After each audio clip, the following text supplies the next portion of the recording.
भवानी शंकरो वंदे श्रद्धा विश्वास रूपिणौ याभ्यां विना न पश्यन्ति सिद्धः स्वान्तः स्थमीश्वरम। हर हर महादेव। हार्दिक स्वागत करता हूं आप सभी भगवत प्रेमी दर्शकों का आपके अपने ही YouTube चैनल जगत पिता शिव में। भगवान श्री हिरण्येश्वर महादेव जी की कृपा से आप सभी स्वस्थ सकुशल और प्रसन्न होंगे, ऐसा मुझे विश्वास है। वेदांत सार सर्वस्वम पुराणम चैवमुत्तमम सर्वाघौघोद्धारकरम परत्र परमार्थदम। अर्थात सबसे उत्तम जो शिव पुराण है वह वेदांत का सार सर्वस्व है तथा वक्ता और श्रोता का समस्त पाप राशियों से उद्धार करने वाला है। इतना ही नहीं, वह परलोक में परमार्थ वस्तु को देने वाला है। शिव महापुराण की विद्येश्वर संहिता से लिया गया यह महत्वपूर्ण श्लोक था। थंबनेल देख करके ही आज के प्रस्तुत वीडियो का शीर्षक समझ गए होंगे। विज्ञेयम किमु वस्तुस्ति स्वात्मनात्र विपश्चिता, अर्थात बुद्धिमान पुरुष किस वस्तु को अपना आत्मा माने। आत्मा क्या है, हम किसे आत्मा समझें। वैसे तो बहुत से धर्म ग्रंथों में आत्मा शब्द का प्रयोग हुआ है और बहुत विस्तृत जानकारी उस संबंध में दी गई है। फिर भी अधिकांश लोग आत्मा के संबंध में भ्रमित रहते हैं। स्पष्ट उत्तर उन्हें कभी मिल नहीं पाता कि आत्मा है क्या। और उससे भी बड़ा अचरज भरा प्रश्न तो यह है कि किसी व्यक्ति से पूछ लीजिए कि आप अपना परिचय बताएं, तो वो क्या बताएगा। आपको सर्वप्रथम अपना नाम बताएगा और अधिक पूछेंगे तो अपने पिता का नाम, अपने कुल वंश का नाम बताएगा। वह किस स्थान पर रहता है उसका परिचय दे देगा। उसने जीवन में क्या उपलब्धि हासिल की है, तमाम तरीके की बातें वो आपको बताएगा। लेकिन विशुद्ध रूप से जब आप उसका परिचय पूछेंगे तो वह एक सीमा तक ही उसका उत्तर दे पाएगा। मान लीजिए आपने किसी से यह प्रश्न किया तो अंत में वह आकर के यही तो कहेगा कि हाँ, मेरा यह नाम है, मैं यहाँ रहता हूँ, मैं इनका पुत्र हूँ, इस कुल वंश परंपरा में मेरा जन्म हुआ है, आदि आदि। और गहराई से आप पूछेंगे तो वो बस इतना ही कह देगा कि हाँ, मैं आत्मा हूँ, मैं शरीर नहीं हूँ। लेकिन यह तो पुस्तकों से पढ़ करके भी बोला जा सकता है, किसी विद्वान के मुख से सुन करके भी बोला जा सकता है। जब व्यक्ति यह कहता है कि मैं आत्मा हूँ, तो क्या उसने अपनी आत्मा का अनुभव किया है? शायद ही कोई विरला होगा जिसने आत्मदर्शन कर लिया, आत्मस्वरूप को पहचान गया, फिर कह रहा है कि हाँ, मैं आत्मा हूँ। वो तो बात ही अलग है। यहाँ पर मुख्यतः इस विषय पर मैं आप सबका ध्यान केंद्रित करा रहा हूँ कि जब सामान्य व्यक्ति ऐसा कहता है कि हाँ, मैं आत्मा हूँ, तो आवश्यक थोड़ी है कि उसने अनुभवतीत ज्ञान प्राप्त करके यह बात कही हो। किताबों से पढ़कर, किसी विद्वान से सुनकर भी यह बात कही जा सकती है। आत्मा के संबंध में आद्य जगत गुरु भगवान शंकराचार्य जी ने भी बहुत सी बातें बताई हैं। मुख्यतः विवेक चूड़ामणि नामक जो ग्रंथ है उसमें इन विषयों का वर्णन है। प्रारंभ में जो मैंने प्रश्न आपको बताया था वह विवेक चूड़ामणि नामक ग्रंथ से ही था। विज्ञेयम किमु वस्तुस्ति स्वात्मनात्र विपश्चिता, अर्थात बुद्धिमान पुरुष किस वस्तु को अपना आत्मा माने। इसके उत्तर में भगवान शंकराचार्य जी कहते हैं, सत्यमुक्तम त्वया विद्वन् निपुणोऽसि विचारणे अहमादि विकारास्ते तद्भावोऽयमप्यनु सर्वे नानुभूयन्ते यः स्वयं नानुभूयते तमात्मानं वेदितारं विद्धि बुद्ध्या सुसूक्ष्मया। अर्थात ये सब जिसके द्वारा अनुभव किए जाते हैं, अर्थात अहंकार आदि, जो हमारा अंतःकरण चतुष्टय है उसमें चार चीजें हैं ना। अंतःकरण चार चीजों से मिलकर बनता है, मन, बुद्धि, चित्त और अहंकार। तो वही अहंकार आदि ये सब जिसके द्वारा अनुभव किए जाते हैं और जो स्वयं अनुभव नहीं किया जा सकता है, अपनी सूक्ष्म बुद्धि के द्वारा उस सब के साक्षी को ही तू अपना आत्मा जान। अपनी सूक्ष्म बुद्धि के द्वारा उन सब के साक्षी को तू अपना आत्मा जान। देखिए कितनी गूढ़ बात आद्य जगत गुरु भगवान शंकराचार्य जी कह रहे हैं। ये जो अंतःकरण के चारों अंग हैं, मन, बुद्धि, चित्त, अहंकार, ये सब जिसके द्वारा अनुभव किए जाते हैं। अब आप विचार करें, यह बहुत गूढ़ बात है कि मन का अनुभव किसके द्वारा किया जाता है। आप कहेंगे मन से ही तो सबका हम अनुभव करते हैं, अब मन का हम अनुभव कैसे करें? दिमाग पर जोर दीजिए और विचार करिए। यह बात आपको इस दिशा में भी लेकर जाएगी कि आप मन नहीं हैं। बहुत स्पष्ट उत्तर आपको मिल जाएगा चिंतन करने पर कि हाँ, वास्तव में मन तो मैं हूं ही नहीं। आप सब कुछ हो सकते हैं लेकिन मन कतई नहीं हो सकते हैं। ये बिल्कुल सत्य बात जान लीजिए आप। यही बात यहाँ पर भगवान शंकराचार्य जी समझा रहे हैं। मन, बुद्धि, चित्त, अहंकार मुख्य रूप से अपने अंतःकरण का यह चार जो कारण है, इसके आधार पर ही बात करिए अगर, तो इसका अनुभव कौन कर रहा है? ये श्लोक इसी बात पर ध्यान केंद्रित करा रहे हैं आपका। मन का अनुभव कौन करता है, बुद्धि का अनुभव कौन कर रहा है? बुद्धि तो निर्णय ले रही है, लेकिन बुद्धि किसके हित में निर्णय ले रही है, किसके आदेश पर वह निर्णय लेने के लिए प्रेरित हो रही है? यह सब गहराई से विचार करने वाले प्रश्न हैं। चित्त है एक अंग, चित्त में चिंतन होता है, मन में संकल्प विकल्प उठता है, बुद्धि निर्णय कर लेती है। लेकिन जब हम किसी बात का भयवश, प्रेमवश, आसक्ति के कारण चिंतन करते हैं तो वह चित्त के धरातल पर होता है। ये सब बिल्कुल अनुभव वाली बातें हैं। अपने अपने मन में आप सब लोग विचार करके देख लें। जैसे रंगमंच पर विविध प्रकार के कलाकार विभिन्न प्रकार के अभिनय करते हैं, उसी प्रकार चित्त एक मंच है जहां पर चिंतन रूपी कार्य होता है। तो ये जो चित्त का कार्य है चिंतन, इसका अनुभव कौन करता है? यह श्लोक जो मैंने अभी पहले पढ़ा वह यही सोचने पर आपको विवश करता है। फिर इसके बाद चौथा अंग देखिए, अहंकार। ये तो अंतःकरण का सबसे महत्वपूर्ण करण है। अहंकार का आप केवल यह अर्थ ना समझें कि इसका अर्थ घमंड होता है। अहंकार का विशुद्ध अर्थ है अहम भाव, मैंपन। ये मेरा, ये मेरा, ये मेरा, ये मेरे लिए, ये मेरे द्वारा, ये मुझको, ये सब कुछ अहंकार से जुड़े हुए शब्द हैं। कर्ता भोक्ता भाव सबसे बड़ा गुण है अहंकार का। अंतःकरण के जो 4 करण हैं उसमें से चौथा अहंकार जो करण है, इसका भी तो अनुभव कोई करता है, तभी तो आप हर बात में मैं कहते हैं। अहंकार का भी तो कोई अनुभव कर रहा है ना। अहंकार भी आत्मा हो नहीं सकती, न मन आपकी आत्मा है, न बुद्धि आपकी आत्मा है। अब यहां पर हो सकता है कि कुछ लोगों के मन में ऐसा आए कि इन सब बातों का अनुभव जो हमारा पहला करण है अंतःकरण का मन, वही सब बातों का अनुभव कर रहा है। हमारी बुद्धि का भी अनुभव हमारा मन कर रहा है, हमारे चित्त का अनुभव भी हमारा मन कर रहा है, हमारे अहंकार का भी चिंतन हमारा मन ही कर रहा है। तो मन कर रहा है तो आप मन थोड़ी हैं, मन तो आपका एक अंग है ना, आपके अंतःकरण का एक हिस्सा मात्र है। मन को भी तो कोई ऊर्जा दे रहा है। मान लेते हैं कि मन ही सारी बातों का अनुभव करता है, आपका स्वरूप मन ही है, तो मन आपकी इच्छा से काम क्यों नहीं करता है? क्यों नहीं आप जैसा कहें वैसा ही करने लग जाता है? मन तो एक बिगड़ैल घोड़े के जैसा है, उसकी सहज गति तो भौतिक संसार की ओर है। आप अपने बल से उसे नियंत्रित करके सही मार्ग पर ला सकते हैं। सभी के मन की सहज गति भौतिक संसार की ओर ही क्यों है? आप कह रहे हैं कि मन ही मुख्य है, वही सबका अनुभव करता है, आपका स्वरूप मन का ही है। क्योंकि ऐसा मैंने जीवन में देख रखा है, बहुत से लोग ऐसा मानते हैं कि मन ही सर्वे सर्वा है। तो वो अपना भ्रम कृपया दूर कर लें। यदि मन आपका वास्तविक स्वरूप है तो वह संसार की ओर क्यों भागता है? संसार तो नश्वर है। जो लोग मन को ही सर्वे सर्वा मानते हैं और मानते हैं कि जीव का वही स्वरूप है, तो वो इस प्रश्न का उत्तर दे दें कि मन की सहज गति फिर भौतिक संसार की ओर क्यों है, और मन पे नियंत्रण भी किया जा सकता है। मान लीजिए आपका ही मन है और वह कह रहा है कि चलो आइसक्रीम खाई जाए। आपकी बुद्धि ने कहा नहीं भाई, जुकाम हुआ है, आइसक्रीम ना खाओ। तो देखो, मन की बात को काट दिया गया ना, उसके ऊपर भी किसी का निर्णय चल रहा है। तो बहुत से ऐसे कारण हैं जिससे मन केवल आपका एक अंग मात्र है, यह बिल्कुल सिद्ध हो जाता है। क्योंकि हर चीजों का अनुभव किया जा रहा है। अब कौन अनुभव कर रहा है, इसी बात की खोज को आत्मदर्शन करना कहते हैं, आत्मस्वरूप की प्राप्ति करना कहते हैं। बहुत से इसके पर्याय हैं। खैर, अब आगे मूल विषय की ओर बढ़ते हैं। आगे कहा जा रहा है, तत्साक्षिकम भवेत् तद्दद्य दद्देनानुभूयते कस्याप्यननुभूतार्थे साक्ष्यत्वं नोपयुज्यते। अर्थात जिसके द्वारा जो जो अनुभव किया जाता है वह उसी के साक्ष्यत्व में कहा जाता है। बिना अनुभव किए पदार्थ में किसी का भी साक्षी होना नहीं माना जाता। देखिए, इस श्लोक में भी बहुत गहरी बात कही जा रही है, जिसके द्वारा जो जो अनुभव किया जाता है।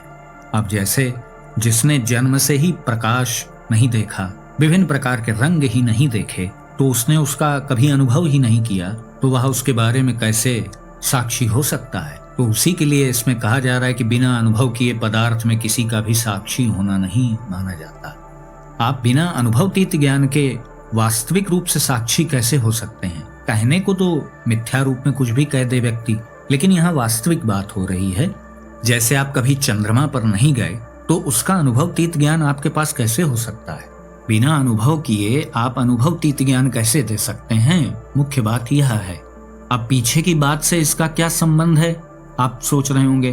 तो देखिए, यही तो पीछे बताया गया था ना कि मन, बुद्धि, चित्त और अहंकार का भी कोई चिंतन करता है, उस सबके साक्षी को तू अपना आत्मा जान, ऐसा कहा गया पीछे। तो अगले श्लोक में यही बताया जा रहा है कि बिना अनुभव किए आप उसके साक्षी नहीं कहलाएंगे। यानी जो अनुभव कर रहा है वही साक्षी है, और आप अनुभव नहीं कर पा रहे हैं तो आप साक्षी भी नहीं हैं। मतलब समझ रहे हैं, बहुत गूढ़ बात है ये। उसको ऐसे समझें जैसे बहुत से ऐसे व्यक्ति हैं जो बिल्कुल बहिर्मुखी हैं, वो कभी विचार ही नहीं करते कि मेरे अंदर कोई बुद्धि भी है, कोई मन भी है, कोई चित्त भी है, कोई अहंकार भी है, या एक सामान्य बात जैसा जन सामान्य मानते हैं कि आत्मा है शरीर में, ऐसा वो कभी नहीं सोचते। तो उनके पास उस चीज का अनुभवतीत ज्ञान है नहीं। वह अपने अंतःकरण में बिल्कुल तादाद में स्थापित कर चुके हैं, कभी उससे अलग खड़े होकर के देखते नहीं, तो उन्हें साक्षी भी नहीं माना जाएगा। इस श्लोक में यही समझाया जा रहा है, जो अनुभव करेगा वही साक्षी है। अंततो गत्वा हर बात का जो साक्षी है वही प्रमुख है। उसी के विषय में देखिए अगले श्लोक में क्या कहा जा रहा है। असौ स्व साक्षिकौ भावो यतः स्वेनानुभूयते अतः परम स्वयं साक्षात प्रत्यगात्मा न चेतरा। अर्थात अपना तो यह आत्मा स्वयं ही साक्षी है, क्योंकि यह स्वयं अपने आप से ही अनुभव किया जाता है।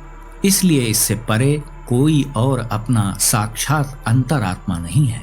मतलब जो परम चेतना, जो हमारी आत्मा कहलाती है, इसके पीछे कोई अंतरात्मा नहीं है। मतलब इसके पीछे कुछ नहीं है, यही आत्म तत्व है। इसी को जान लेने को आत्म साक्षात्कार कहते हैं, आत्म स्वरूप की प्राप्ति करना कहते हैं। श्लोक में बड़ा स्पष्ट कहा गया है कि अपना तो यह आत्मा स्वयं ही साक्षी है। आत्मा अपने द्वारा ही अपना अनुभव करती है, उसके ऊपर अनुभव करने के लिए कोई नहीं है, क्योंकि आत्मा ही चैतन्यांश है, भगवतांश है, महादेव जी का ही अभिन्न स्वरूप है। आत्मा स्वयं के द्वारा स्वयं का अनुभव करती है, क्योंकि उसके ऊपर अनुभव करने वाला ही कोई नहीं है। इसीलिए आत्मा स्वतः सिद्ध है, वह कहीं आती जाती नहीं है। शरीर से संबंध रखते हुए भी शरीर से निर्लेप्य रहती है। जब आत्मा कहीं आती जाती ही नहीं तो वह शरीर में बंध के कैसे रह सकती है। यह पहले भी कई वीडियोस में मैंने बताया है। जैसे बल्ब का संबंध विद्युत से होता है, करंट से होता है, तो विद्युत बल्ब के अंदर ही थोड़ी स्थित रहती है। ठीक है, उसके अंदर वह प्रकाशित होती है, दिखता है कि देखो इसके अंदर फिलामेंट जल रहा है, लेकिन वास्तविक शक्ति तो विद्युत की है, और विद्युत तो कहीं बहुत दूर निर्मित हो रही है, फिर विभिन्न प्रकार के तारों के माध्यम से उस बल्ब तक पहुंच रही है। अब विद्युत से संबंध उसका विच्छेद हो जाए तो बल्ब बुझ जाएगा, जलेगा ही नहीं। वैसी ही स्थिति शरीर और आत्मा की है। और जैसे विद्युत और बल्ब के बीच में आपको तार दिखाई देते हैं, बस यहाँ अंतर यह है कि आपके शरीर और आत्मा के बीच में उस तार का संबंध दिखाई नहीं दे रहा है चर्म चक्षुओं से। तो आत्मा की स्थिति भी ऐसी ही है। जब तक आप चेतन अवस्था में हैं, उसका संबंध आपसे रहता है, स्विच ऑफ होते ही कनेक्शन कट जाता है। सरल शब्दों में कहा जाए तो आत्मा विशुद्ध रूप से भागवतिक ऊर्जा है, प्रभु का ही अभिन्न अंश है।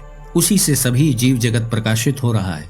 अनंतों जीव जंतु हैं, कितने आंख से दिखते हैं, कितने सूक्ष्मदर्शी से दिखाई देते हैं, सब में ही आत्मा व्याप्त है, सबका ही उस परमात्मा से संबंध है। सबसे मूल ऊर्जा वही तो है जीवों के भीतर। और आगे श्लोक में कहा गया है कि इसलिए इससे परे कोई और अपना साक्षात अंतरात्मा नहीं है। आत्मा से परे क्या है? आत्मा ही सर्व प्रमुख है। जैसे विद्युत का संबंध विच्छेद हो जाए तो बल्ब किस काम का है, उसी प्रकार आप देख लीजिए, जैसे ही आत्मा का संबंध विच्छेद होता है तो मनुष्य का शरीर हो चाहे किसी जीव जंतु का हो, वह कुछ ही समय में स्वतः ही नष्ट होने लगता है। तो इससे पता चलता है ना कि मुख्य ऊर्जा वही हमारा आत्म तत्व है। बिल्कुल स्पष्ट देखिए, श्लोक में भी कहा गया कि असौ स्व साक्षिको भावो यतः स्वेनानुभूयते। आत्मा अपना अनुभव स्वयं से करती है। आगे कहा जा रहा है, जागृत, स्वप्न और सुषुप्ति, इन तीनों अवस्थाओं में जो अंतःकरण के भीतर सदा अहम अहम अर्थात मैं रूप से अनेक प्रकार स्फुरित होता हुआ प्रत्येक रूप से स्पष्टतया प्रकाशित होता है और अहंकार से लेकर प्रकृति के नाना विकारों को साक्षी रूप से देखता हुआ नित्य चिदानंद रूप से स्फुरित होता है, उसी को तू अपने अंतःकरण में विराजमान अपना आप समझ। अर्थात जो जागृत, स्वप्न और सुषुप्ति अवस्थाएं हैं, उसमें जो अहम का भाव होता है, मैं का भाव होता है, तो वही अहंकार से लेकर के प्रकृति के इन नाना विकारों को जो देख रहा है, उसका जो साक्षी है, अंतःकरण से लेकर के आपके प्रकृति के नाना विकारों को, विकारों मतलब प्रकृति के विस्तार को आप समझ लें, उसको जो साक्षी रूप से देख रहा है, वही नित्य चिदानंद रूप से स्फुरित होता रहता है। उसी को तो अपने अंतःकरण में विराजमान अपना आप समझ, अपना आप समझ का मतलब आपका जो आत्म तत्व है वो साक्षी ही आत्मा है। आपके अंतःकरण से लेकर के प्रकृति के विस्तार को जो अनुभव करता है, जो देखता है, जो उसका साक्षी है, वही असली आत्म तत्व है। और देखिए, आद्य जगत गुरु भगवान शंकराचार्य जी ने बहुत अच्छी तरीके से इस श्लोक में आपको समझाया है कि जागृत अवस्था में, स्वप्नावस्था में या सुषुप्ति की अवस्था में भी जो मैं का भाव होता है और जो अहंकार से लेकर के प्रकृति के नाना विकारों को साक्षी रूप से देख रहा है, सभी बातों का अनुभव कौन कर रहा है, उसे ही आत्म तत्व समझना चाहिए। नित्य चिदानंद रूप से स्फुरित होता हुआ वही आपका वास्तविक स्वरूप है। आगे कहा गया है, घटोदके बिंबित मर्क बिंब मालोक्य मूढ़ो रविमेव मन्यते तथा चिदाभासमुपाधि संस्थम भ्रांत्या हमित्येव जड़ोभिमन्यते। अर्थात जिस प्रकार मूढ़ पुरुष घड़े के जल में प्रतिबिंबित सूर्य बिंब को देखकर उसे सूर्य ही समझता है, उसी प्रकार उपाधि में स्थित चिदाभास को अज्ञानी पुरुष भ्रम से अपना आप ही मान बैठता है। यहाँ पर यह समझाया जा रहा है कि जिस प्रकार घड़े के जल में प्रतिबिंब दिखने पर सूर्य दिखाई देता है और मूढ़ व्यक्ति उसे सूर्य समझ लेता है, उसी प्रकार अज्ञानी पुरुष भ्रम से चिदाभास को, जो अनुभव हो रहा है, जो मैंपन का अनुभव हो रहा है, जो चिदाभास है, साक्षी होते हुए उस चिदाभास का अनुभव करते हुए अज्ञानी पुरुष भ्रम से उसी को अपना आप मान बैठता है। वही संसार में उलझने वाली बात इस श्लोक में बताई जा रही है। मूल भाव यह है समझाने का कि जैसे घड़े में प्रतिबिंब सूर्य का दिखता है, तो समझदार व्यक्ति होगा तो वो उस प्रतिबिंब को सूर्य थोड़ी समझेगा, वह उसके मूल स्रोत की ओर दृष्टि डालेगा, तो उसे पता चलेगा कि हाँ, सूर्य है वास्तविक रूप में, उसका प्रतिबिंब मात्र दिखाई दे रहा है। तो उसी प्रकार से जो मैंपन है, भ्रम से व्यक्ति उसे ही अपना आप मान बैठता है। आपका अहंकार, आपका कर्ता भाव, आपका भोक्ता भाव, यह आपका आत्म तत्व थोड़ी है। आप तो अज्ञानी नहीं है। आप समझेंगे ना कि सूर्य का प्रतिबिंब मात्र दिखाई दे रहा है, तो वास्तविक सूर्य तो कहीं और है। उसी प्रकार जीव चैतन्य स्थिति में तो है, लेकिन उसका मूल स्रोत वह तो परमात्मा ही है। इस श्लोक का मूल भाव यही है। तो इस प्रकार से आद्य जगत गुरु भगवान शंकराचार्य जी ने बहुत गहराई से वर्णन किया है कि आत्म तत्व क्या है, आत्मा किसे कहते हैं, कौन है जो हर बातों का अनुभव करता है। आद्य जगत गुरु भगवान शंकराचार्य जी का बहुत बड़ा योगदान रहा है सनातन धर्म की वृद्धि करने में, संगठित करने में, और बहुत से उनके योगदान उल्लेखनीय हैं। तो आज का वीडियो हम यहीं समाप्त करते हैं। आशा करता हूँ जो भी जानकारी आपको दी गई वो आपको अच्छी लगी होगी। यदि वीडियो आपको पसंद आया तो इसे लाइक करें, अपने मित्रों बंधु बांधवों के साथ शेयर करें। यदि इस चैनल का वीडियो आप पहली बार देख रहे हैं तो कृपया इस चैनल को सब्सक्राइब करें और बेल आइकन को भी अवश्य प्रेस कर दीजिएगा, जिससे आगे आने वाले जो मेरे वीडियोस हैं उसकी सूचना आपको सही समय पर प्राप्त हो जाए। तो भगवान श्री कमलेश्वर महादेव जी से मैं ऐसी प्रार्थना करता हूँ कि वो आप सभी को सदा सुखी, स्वस्थ और ऊर्जावान बनाए रखें। मिलते हैं अगले वीडियो में एक नई और उपयोगी जानकारी के साथ। तब तक के लिए आप सभी भगवत प्रेमी भक्तों को हर हर महादेव।